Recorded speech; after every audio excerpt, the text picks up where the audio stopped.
بادشاہ جو کہ ان چاروں بھائیوں کا امتحان لینا چاہتا تھا، اس نے ایک انار منگوایا اور اس کو ایک صندوق میں بند کر کے ان سے پوچھا کہ بتاؤ صندوق کے اندر کیا چیز ہے؟ اور وہ ایک دوسرے کا منہ تکنے لگے۔ پھر بڑے بھائی نے کہا کوئی گول گول سی چیز ہے۔ دوسرے بھائی نے کہا اس کے سر پر کوئی گیند نما چیز ہے۔ تیسرے نے کہا اس کے بیچ میں دانے دانے ہیں۔ چوتھے نے کہا کہہ کیوں نہیں دیتے کہ صندوق میں انار ہے؟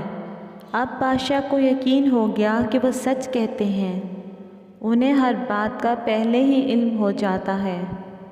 بادشاہ نے رمضان خان سے کہا کہ ان کا گھوڑا واپس کر دو یا اس کی قیمت ادا کر دو، اور دوسروں سے کہا تم جا کر اپنا اونٹ اور بیوی تلاش کرو، کیونکہ یہ لوگ واقعی علم رکھتے ہیں۔ رمضان خان سے گھوڑے کی قیمت وصول کر کے انہوں نے اس رقم سے بھیڑ بکریاں خریدیں اور اپنے گاؤں کی طرف روانہ ہو گئے۔ دوپہر کے وقت وہ ایک جنگل میں پہنچے۔ وہاں درختوں کے سائے تھے اور ٹھنڈی ٹھنڈی ہوا تھی۔ وہ لوگ تھک کر سو گئے۔ تھوڑی دیر بعد جب ایک بھائی کی آنکھ کھلی تو اس نے دیکھا کہ ایک بکری کا بچہ درخت پر چڑھا ہوا ہے اور بھیڑیں جگالی کر رہی ہیں۔ اس نے اپنے بھائیوں سے کہا کہ چپکے سے اٹھنا۔ انہوں نے پوچھا کیوں؟ اس نے کہا بکریاں ڈنڈے توڑ رہی ہیں اور بھیڑیں ہمیں مارنے کے لیے آپس میں مشورہ کر رہی ہیں۔ چاروں بھائی وہاں سے بھاگ نکلے اور بھیڑ بکریوں کو انہوں نے وہیں پر چھوڑ دیا۔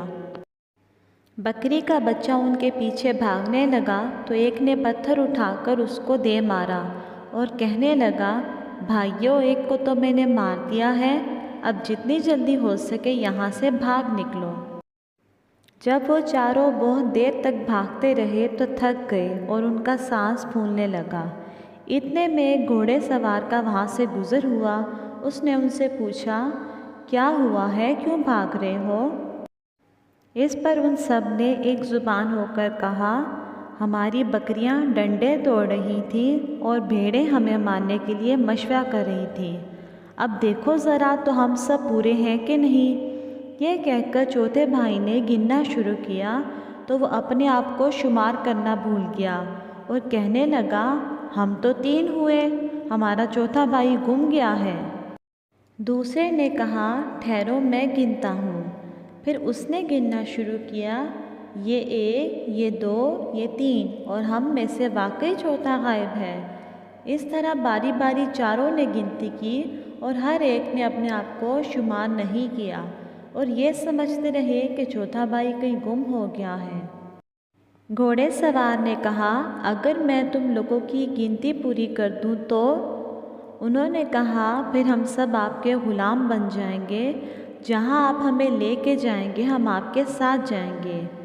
گھوڑے سوار نے پہلے ایک بھائی کے ہاتھ کو پکڑا اور اس کو ایک طرف کر کے کہنے لگا یہ 1، پھر دوسرے کا ہاتھ پکڑا اور کہا یہ 2، اور اس طرح وہ گنتا گیا اور 4 کی گنتی پوری کر دی۔ اس پر وہ چاروں خوش ہو گئے اور کہنے لگے ہم آج سے آپ کے غلام ہیں اور آپ کے ساتھ ہی جائیں گے۔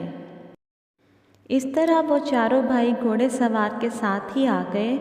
گھوڑے سوار نے ایک کو کہا تم ریوڑ چرانے جاؤ، دوسرے سے کہا کہ تم بیلوں کے اس جوڑے کے لیے گھاس کاٹ کر لاؤ اور ان کو کھلاؤ، تیسرے سے کہا تم میری ماں کا خیال رکھو، یہ بیمار ہے، تم خیال رکھنا کہیں اس پر مکھیاں نہ بیٹھ جائیں، اور جب میری ماں کو کسی چیز کی ضرورت پڑے تو دے دینا، چوتھے سے کہا کہ تم گندم کی فصل کی کٹائی کر کے ایک جگہ سلیقے سے رکھنا۔ مختلف کام ان چاروں کے سپرد کر کے وہ خود اپنے کاروبار میں مصروف ہو گیا۔ اب جس بھائی کے ذمہ مکھی اڑانے کا کام تھا وہ ڈنڈا لے کر بیٹھ گیا۔ جب گھوڑے سوار کی ماں پر کوئی مکھی بیٹھتی تو وہ اسے ڈنڈے سے مارتا۔ وہ بیچاری چیختی چلاتی 3-4 ڈنڈے لگنے کے بعد ہی دم توڑ گئی۔ جب وہ بالکل ساکت ہو گئی تو اس نے سوچا کہ اب وہ آرام کر رہی ہے، اب اس پر چادر ڈال دی اور خود ایک طرف ہو کر بیٹھ گیا۔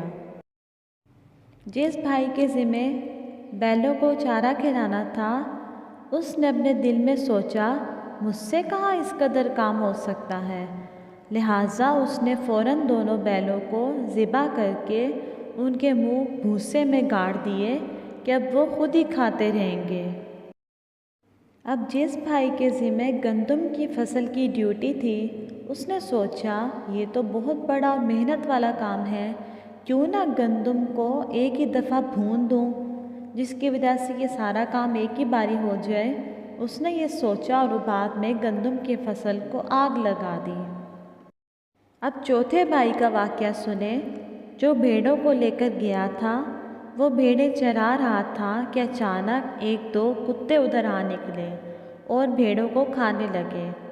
اس نے سوچا کہ اس گاؤں کے کتے کیسے بھوکے ہیں جو بھیڑوں کو کھاتے ہیں، ان کے مالک ان کو کچھ نہیں دیتے، اور وہ بھیڑوں کو خود وہیں کتوں کے پاس چھوڑ کر واپس آ گیا۔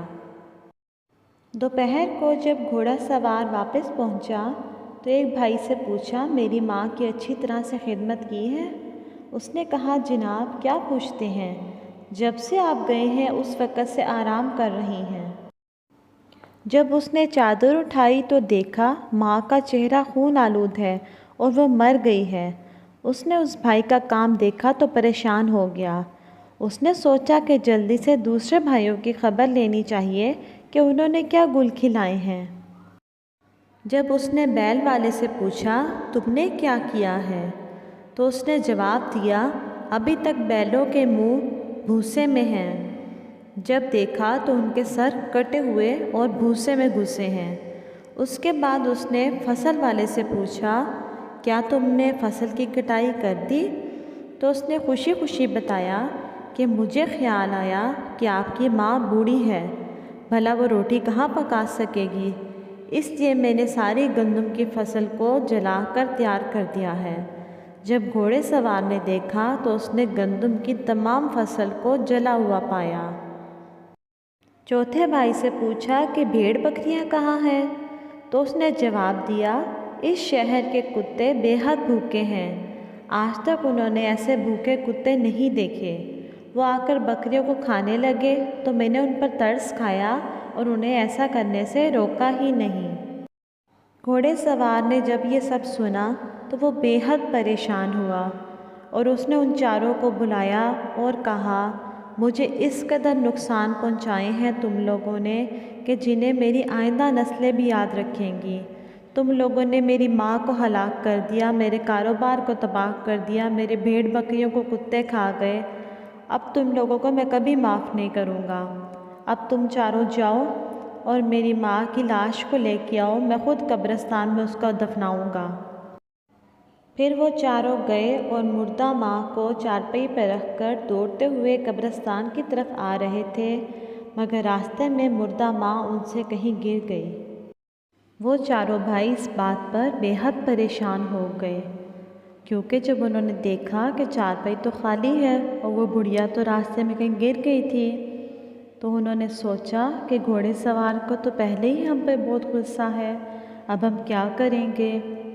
پھر آگے چلے تو راستے میں ان کو ایک بڑھیا نظر آئی جو کہ لکڑیاں اکٹھی کر رہی تھی۔ انہوں نے اس سے کہا کہ آپ لکڑیاں اکٹھی کر رہی ہو، آؤ ہمارے ساتھ چارپائی پر بیٹھو، ہم آپ کو سیر کرواتے ہیں۔ چاروں نے اس کو زبردستی پکڑ کر چارپائی پہ لٹا دیا اور قبرستان کی طرف روانہ ہو گئے۔ عورت چیختی چلاتی رہی مگر انہوں نے اس کی ایک نہ سنی۔ جب وہ چاروں قبرستان پہنچے تو گھوڑے سوار سے کہنے لگے یہ لو اپنی ماں، اب اس کو سنبھالو، ہم تو مفت میں بدنام ہو رہے ہیں۔ گھوڑے سوار نے چارپائی پہ لیٹی ہوئی بڑھیا کو دیکھا تو اس سے پوچھا یہ کیا ماجرا ہے۔ اس بڑھیا نے گھوڑے سوار کو سارا واقعہ سنایا اور وہ چیخنے چلانے لگی۔ گھوڑے سوار نے اس سے معذرت کی اور گھر جانے کی اجازت دے دی۔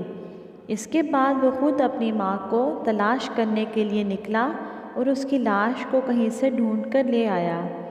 گھوڑے سوار کو ان چاروں پر بہت غصہ تھا، وہ اب ان چاروں سے بہت زیادہ تنگ آ چکا تھا، اس لیے اس نے ان چاروں کو گھر سے نکال دیا اور اس کے بعد شہر میں کسی بھی شخص نے ان چاروں کو اپنے گھر میں اور کام پر رکھنے سے انکار کر دیا۔ اس طرح ان چاروں بھائیوں کی بے وقوفی کی وجہ سے ہر شخص نے ان سے منہ موڑ لیا۔